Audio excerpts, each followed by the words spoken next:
नमस्कार, आप देख रहे हैं आज तक। आपके साथ मैं हूं सईद अंसारी।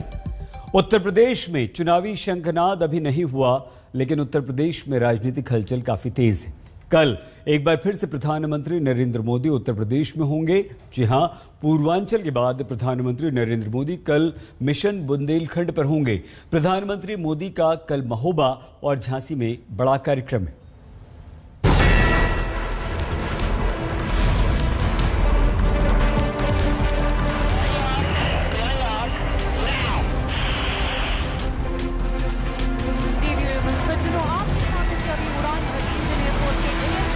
पूर्वांचल में दमखम दिखाने के बाद अब बारी है झांसी की रानी के शौर्य और पराक्रम की भूमि बुंदेलखंड की। कल यानी 19 नवंबर को झांसी की रानी लक्ष्मीबाई की जयंती है और इस मौके पर प्रधानमंत्री नरेंद्र मोदी बुंदेलखंड पहुंच रहे हैं। दो हाथ जोड़कर राम राम। 16 नवंबर को पूर्वांचल एक्सप्रेसवे सेना के शौर्य का गवाह बना था। कुछ ऐसा ही शौर्य कल झांसी में भी नजर आएगा। ये तस्वीर झांसी में केंद्र और यूपी सरकार के साझा प्रयासों से चल रहे राष्ट्र रक्षा समर्पण पर्व की है। प्रधानमंत्री नरेंद्र मोदी कल इस पर्व में शिरकत करेंगे। पीएम मोदी कल झांसी के किले से 8 योजना देश को समर्पित करेंगे। सेना को ड्रोन, नेवी को एडवांस इलेक्ट्रॉनिक वॉरफेयर सूट और एयरफोर्स को लाइट कॉम्बैट हेलीकॉप्टर औपचारिक तौर पर सौंपे जाएंगे। पीएम डिफेंस कॉरिडोर के झांसी रोड पर पहले प्रोजेक्ट की नींव रखेंगे। 400 करोड़ के इस प्रोजेक्ट के तहत एंटी टैंक गाइडेड मिसाइल का प्रपल्सन सिस्टम बनेगा। पीएम मोदी इस दौरान झांसी में 600 मेगावाट क्षमता के ultra mega solar power plant का शिलान्यास करेंगे। झांसी के साथ पीएम का महोबा का दौरा भी है। पीएम के दौरे में सब कुछ ठीक रहे, ये सुनिश्चित करने के लिए मंगलवार को सीएम योगी ने महोबा आकर तैयारियों का जायजा लिया। सीएम योगी ने अधिकारियों के साथ बैठक कर पीएम के दौरे को लेकर दिशा निर्देश भी दिए। पीएम मोदी के इस दौरे को बुंदेलखंड में उनके चुनाव अभियान के आगाज के रूप में देखा जा रहा है। 2 दिन पहले ही पीएम मोदी पूर्वांचल एक्सप्रेसवे के उद्घाटन के साथ पूर्वांचल में बीजेपी के चुनाव अभियान का शंखनाद कर चुके हैं। जिस तरह तब की सरकार ने, योगी जी के आने से पहले वाली सरकार ने यूपी के लोगों के साथ नाइंसाफी की, जिस तरह उन सरकारों ने विकास में भेदभाव किया, जिस तरह सिर्फ अपने परिवार का हित साधा, यूपी के लोग ऐसा करने वालों को हमेशा हमेशा के लिए यूपी के विकास के रास्ते से हटा देंगे। पूर्वांचल की तरह बुंदेलखंड चुनावी रूप से बहुत निर्णायक तो नहीं, लेकिन ये बीजेपी का बेहद मजबूत गढ़ है।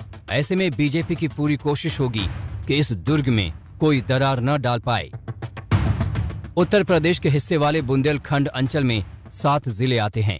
बांदा, चित्रकूट, महोबा, हमीरपुर, जालौन, झांसी और ललितपुर। यहाँ कुल 19 विधानसभा सीटें हैं। ये सभी सीटें इस वक्त बीजेपी के पास हैं। पिछले विधानसभा चुनाव में बुंदेलखंड से बीजेपी को करीब 46% वोट मिले थे। बसपा का गढ़ माने जाने वाले बुंदेलखंड में 2017 के चुनाव में बीजेपी ने सभी 19 सीटों पर कब्जा किया था। 2022 के चुनाव के लिए ये सीटें उतनी ही महत्वपूर्ण हैं क्योंकि पश्चिम में होने वाले नुकसान की भरपाई कहीं ना कहीं बीजेपी बुंदेलखंड से करना चाहती है। महोबा वीर आला उदल की नगरी है। इसे मोदी के लिए लकी माना जाता है। पिछले विधानसभा चुनाव के प्रचार का आगाज पीएम ने यहीं से किया था। यहीं से पहली बार पीएम मोदी ने यह ऐलान किया था कि सरकार 3 तलाक कानून खत्म करने वाली है। कुछ मुस्लिम बहनों ने अदालत में अपने हकों की लड़ाई लड़ी। सुप्रीम कोर्ट ने हमें पूछा कि आप भारत सरकार क्या कहती है। हमने साफ साफ अपने शब्दों में कहा कि माताओं बहनों पर कोई अन्याय नहीं होना चाहिए, संप्रदाय के आधार पर भेदभाव नहीं होना चाहिए। कि पीएम नरेंद्र मोदी का दौरा कई मायनों में महत्वपूर्ण है। न सिर्फ विकास की बयार को बहाना बल्कि बुंदेलखंड में पार्टी के वर्चस्व को कायम रखना भी कहीं ना कहीं एक बड़ी चुनौती है, जिसके लिए प्रधानमंत्री मोदी खुद महोबा और झांसी पहुंचकर कई कार्यक्रमों के जरिए लोकार्पण और शिलान्यास की सौगात देंगे।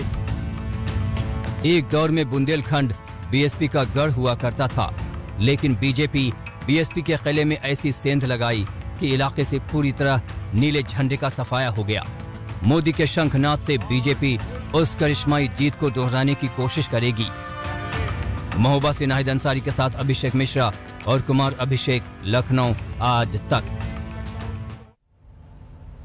प्रधानमंत्री नरेंद्र मोदी अगले 3 दिन उत्तर प्रदेश में ही रहेंगे। बुंदेलखंड के एक दिन के दौरे के बाद कल शाम ही प्रधानमंत्री नरेंद्र मोदी लखनऊ लौट आएंगे, लेकिन इसके बाद अगले 2 दिन वो डीजीपी कॉन्फ्रेंस में भी रहेंगे।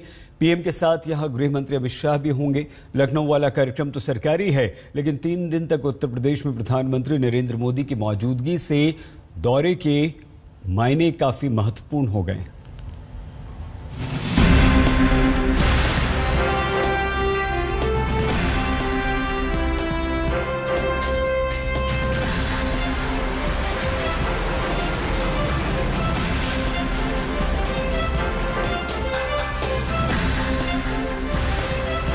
यूपी का चुनाव प्रधानमंत्री नरेंद्र मोदी और बीजेपी के लिए कितना मायने रखता है, ये उसी की तस्वीर है।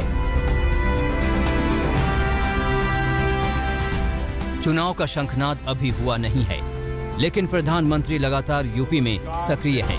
वो लगातार यूपी के दौरे पर आ रहे हैं। पिछले ही महीने पीएम मोदी ने कुशीनगर आकर एयरपोर्ट का लोकार्पण किया था। यूपी को 9 मेडिकल कॉलेज की सौगात भी दी गई। फिर महीने के भीतर पीएम मोदी सुल्तानपुर में थे। मौका था पूर्वांचल एक्सप्रेसवे के उद्घाटन का, लेकिन विकास की सबसे बड़ी सौगात को पीएम मोदी ने बड़ी खूबसूरती से विपक्ष पर हमले का हथियार भी बना लिया।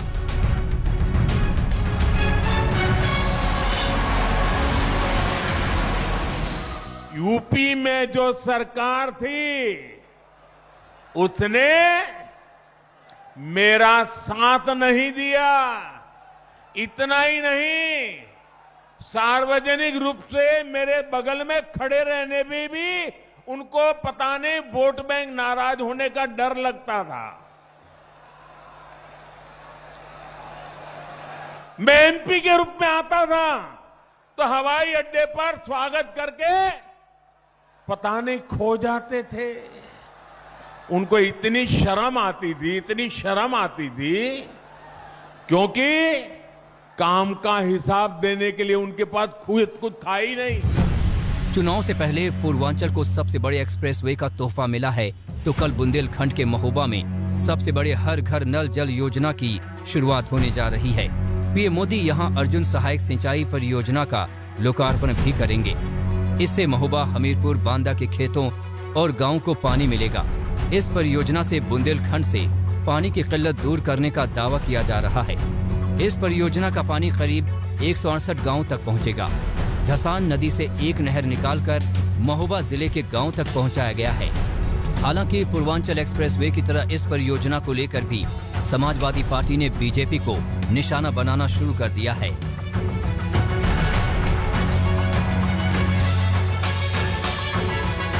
सिंचाई के लिए, किसानों के लिए क्या किया, मुझे तो नहीं कोई लग रहा कि बुंदेलखंड में कुछ किया है। हाँ, समाजवादी पार्टी सरकार की जो भी परियोजनाएं हैं उनको नाम बदल के अपनी कर रहे हैं। यदि जनता के तैसी होते तो अपनी योजनाएं बनाते, उसको पूरा करते। कौन सी परियोजना ऐसी है जिसको इन्होंने शिलान्यास किया हो और शिलान्यास करने के बाद पूरा परियोजना पूरी होने पर उन्होंने उद्घाटन किया हो? सब अधूरी कर रहे हैं। जाहिर तौर पर समाजवादी पार्टी को ये रास नहीं आ रहा। झांसी और महोबा का दौरा खत्म कर कल शाम पीएम मोदी लखनऊ पहुंचेंगे। रात्रि विश्राम के बाद 20 नवंबर को सुबह 9 बजे वो डीजीपी कॉन्फ्रेंस में हिस्सा लेंगे और देश भर से आए डीजीपी को संबोधित करेंगे। पीएम मोदी 20 नवंबर को डीजीपी मुख्यालय में होने वाले डिनर में भी शिरकत करेंगे और डिनर के बाद रात्रि विश्राम राजभवन में होगा।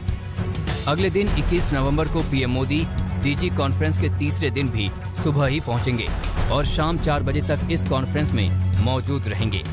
21 नवंबर की शाम प्रधानमंत्री नरेंद्र मोदी की दिल्ली वापसी होगी। लखनऊ में प्रधानमंत्री के साथ गृह मंत्री अमित शाह भी होंगे, जो खुद यूपी में लगातार सक्रिय हैं। अक्टूबर के आखिरी हफ्ते में शाह 2 दिन के लखनऊ दौरे पर थे। पिछले हफ्ते वाराणसी में बीजेपी कार्यकर्ताओं को जीत का मंत्र दिया तो 13 नवंबर को आजमगढ़ से समाजवादी पार्टी पर हमला बोला। अगर मैं अखिलेश जी आपको एक बात कहता हूं, मैं योगी सरकार को एक सर्टिफिकेट देकर जाना चाहता हूं। उन्होंने पूर्वांचल को मच्छर और माफिया दोनों से मुक्त कर दिया। मोदी, योगी और शाह की त्रिमूर्ति यूपी के चुनावी समर में उतर चुकी है। 2017 के विजय रथ को जारी रखने की चुनौती है। महबूबा सिनाहिद अंसारी के साथ संतोष कुमार और कुमार अभिषेक, लखनऊ आज तक। प्रधानमंत्री नरेंद्र मोदी कल बुंदेलखंड जाएंगे, लेकिन इससे पहले कल यानी बुधवार प्रियंका गांधी ने बुंदेलखंड का दौरा कर लिया, जबकि समाजवादी पार्टी के प्रमुख अखिलेश पूर्वांचल के दौरे पर हैं। सुनो द्रौपदी, शस्त्र उठा लो, अब गोविंद न आएंगे। कैसी रक्षा मांग रही हो दुशासन दरबारों से। पीएम मोदी कल बुंदेलखंड आएंगे, लेकिन उनके दौरे से 2 दिन पहले प्रियंका गांधी वाड्रा इस इलाके में मौजूद थी। चित्रकूट के रामघाट में प्रियंका महिलाओं में अलग जगह रही थी। आपने सुना होगा, सुनो द्रौपदी, शस्त्र उठा लो, अब गोविंद न आएंगे। कैसी रक्षा मांग रही हो दुशासन दरबारों से। प्रियंका ने इस बार यूपी में चुनावी नारा दिया है, लड़की हूँ, लड़ सकती हूँ। उनका पूरा जोर आधी आबादी पर है। वो यूपी में 40% टिकट महिलाओं को देने का ऐलान कर चुकी हैं। आपने आज यहाँ यात्रा करी है, क्या संदेश देने की कोशिश करी आपने? मेरा महिलाओं के लिए यही संदेश है कि पूरी तरह से राजनीति में भागीदार बने, अपनी शक्ति को पहचाने, महिलाओं के लिए महिलाएं खड़ी हों, अपनी आवाज़ उठाएं और जो समाज में और जो अत्याचार हो रहा है महिलाओं के साथ, उसके खिलाफ अपने आप खड़े रहें। 5 किलोमीटर से ज्यादा यात्रा मौन व्रत किया आपने मैम, इस पर क्या कहेंगे? क्या कहूँ मैम, बुंदेलखंड आइए, क्या संदेश है यूपी के? संदेश यह है कि बदलाव लाइए, क्योंकि जिस तरह से राजनीति हो रही है, जिस तरह से किसानों को कुचला जा रहा है, दलितों को, सबको, महिलाओं को, गलत है। प्रियंका ने बुंदेलखंड का दौरा किया तो बीजेपी का विजय रथ रोकने का ऐलान करने वाले अखिलेश पूर्वांचल पर फोकस कर रहे हैं। कल पूर्वांचल एक्सप्रेसवे पर अखिलेश ने गाजीपुर से रोड शो किया। इस बार हो सकता है जनता में जो नाराजगी है, किसानों में, नौजवानों में, व्यापारियों में। इंडियन पोल तो 150+ दिखा रहा है, जो कि पिछले 2-3 महीने से बेहतर है। मैं आज भी कहता हूँ कि हो सकता है उत्तर प्रदेश की जनता भारतीय जनता पार्टी को 400 सीटें हरा दे, और हो सकता